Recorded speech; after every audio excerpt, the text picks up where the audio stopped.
फर्क के आज कार्तिक भील मरा, उसको न्याय नहीं मिला।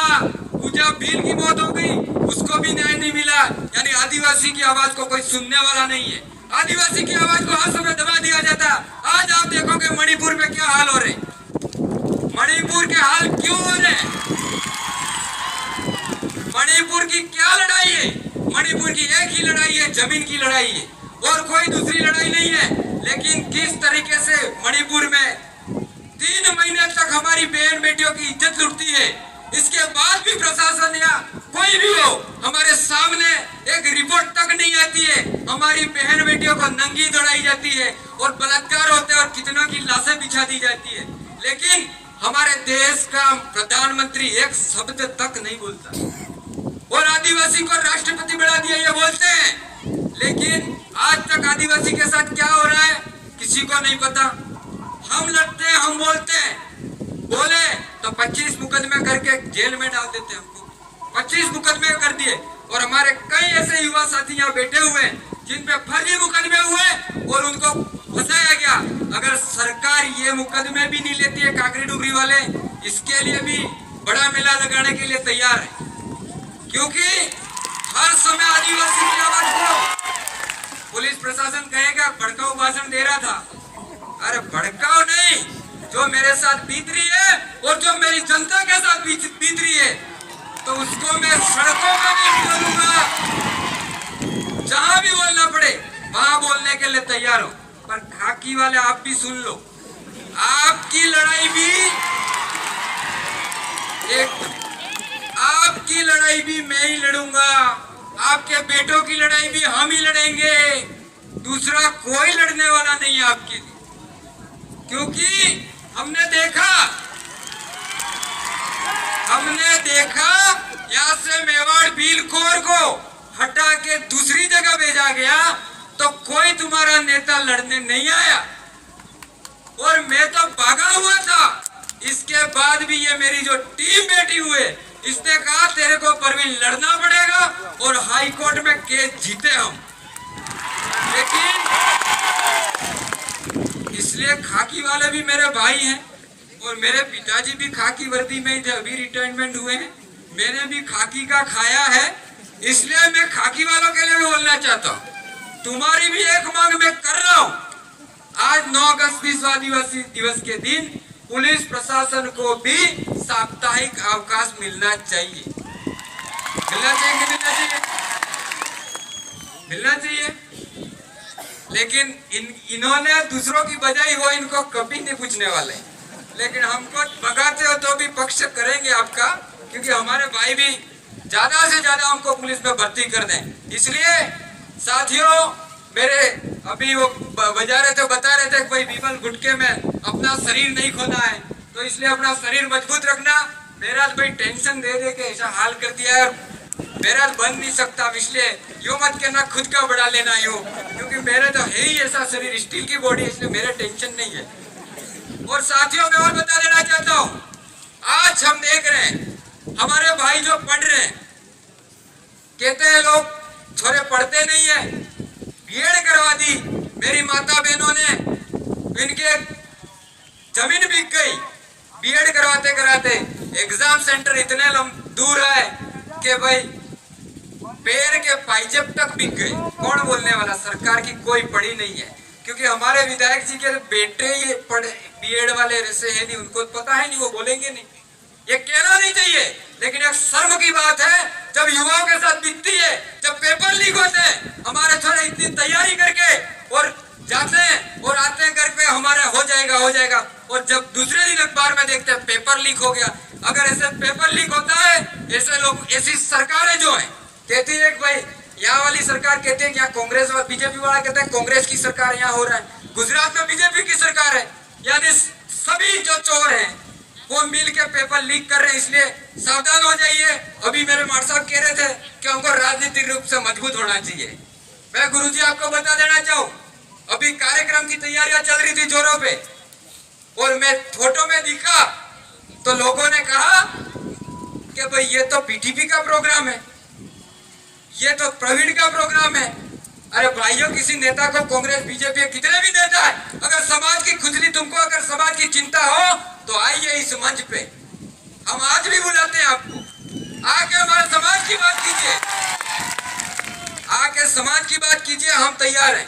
अगर हमारे समाज के साथ जब जब गलत होगा, हम रोडों पे भी आएंगे, लड़ेंगे और हक अधिकार की बात करेंगे। अब आपको मैं बता दूं कि जो आदिवासी के अधिकार मिले हुए, कई लोग कहते हैं ये अधिकार तो हमारे इसने दिला उसने दिला है। हमारे जो बिरसा मुंडा है, छोटी सी उम्र में क्रांतिकारी थे, वो निकले और निकलने के बाद उन्होंने हमको कई हक अधिकार दिलाए। आज उन हक अधिकारों की वजह से आज शेड्यूल 5 भी लागू है, लेकिन हमारे यहाँ लागू नहीं है।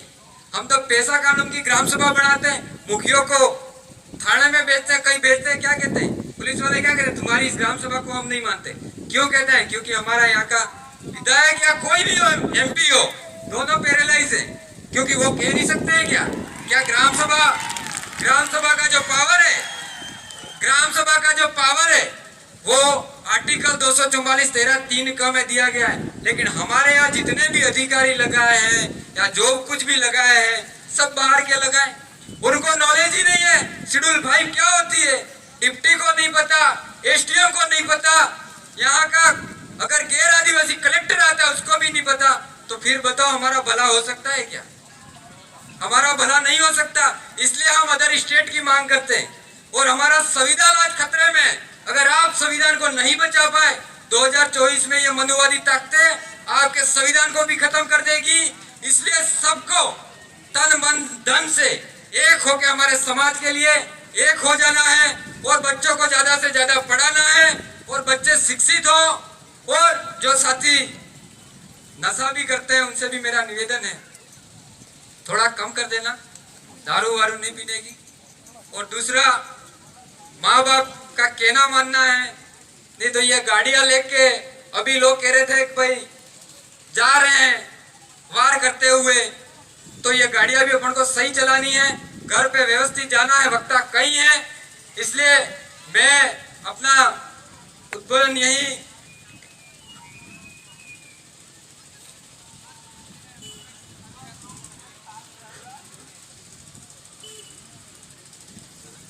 और समय दे रहे हैं शायद, तो इसलिए मैं और बता देना चाहूं कि अभी प्रशासन की एक बार शिकायत आ रही थी शायद, स्वीकृति। मुझे ये बताओ, होली की स्वीकृति लेने आप में से कितने जने गए थे? होली दिवाली की, तो वो कौन सा त्योहार है? वो भी थे, क्योंकि वो मनुवादियों का है, इसलिए उसकी परमिशन नहीं होगी। आदिवासी कुछ करेगा तो उसको परमिशन लेनी पड़ेगी। तो इस देश का मालिक अगर परमिशन मांगेगा तो फिर क्या होगा? शर्म की बात है।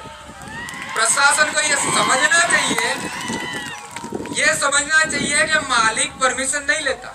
अब मालिक पे मैं आ गया हूं तो बता दूं कि इस देश में अगर सुप्रीम कोर्ट कहता है कि राम मंदिर किसका है, राम मंदिर हिंदुओं का है, सुप्रीम कोर्ट कहता है तो मान लिया जाता है। लेकिन सुप्रीम कोर्ट क्या कहता है? इस देश का मूल मालिक आदिवासी है, तो ये यहाँ की सरकार मनुवादी सरकार नहीं मानती है। तो गलत कौन है ये बताओ आप। अगर प्रशासन मेरे को कुछ कहना हो, मैं आपको बता दूं कि आपका कोर्ट यहाँ पे राम मंदिर हिंदुओं का बोलता है, तब आपका कोर्ट फेवर करता है। जब सुप्रीम कोर्ट ने बोला आदिवासी देश का मूल मालिक है, तो आप अभी तक हमारी बातों को दबा रखा है। ये नहीं होना चाहिए।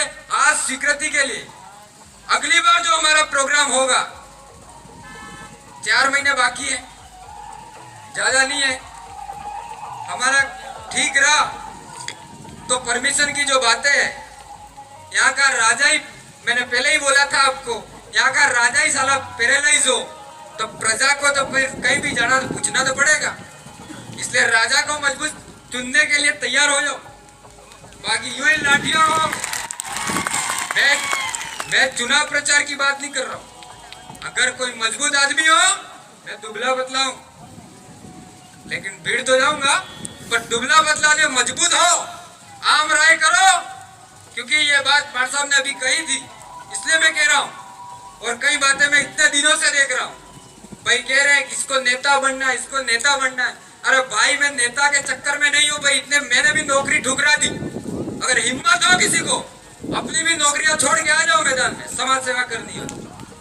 मैं अभी यहाँ पे जो आया हूँ मैं भी एक पार्टी का नेता हूँ, लेकिन मेरी पार्टी को मैं खुटी पे रख के आया हूँ। समाज के बीच में आया हूँ, समाज की बात करूंगा, बाकी मैं पार्टी वार्टी की बात नहीं करूंगा। मेरा समाज होगा तो मैं भी होगा, और समाज जिंदा होगा तो आरक्षण भी होगा, नौकरी भी लगोगे।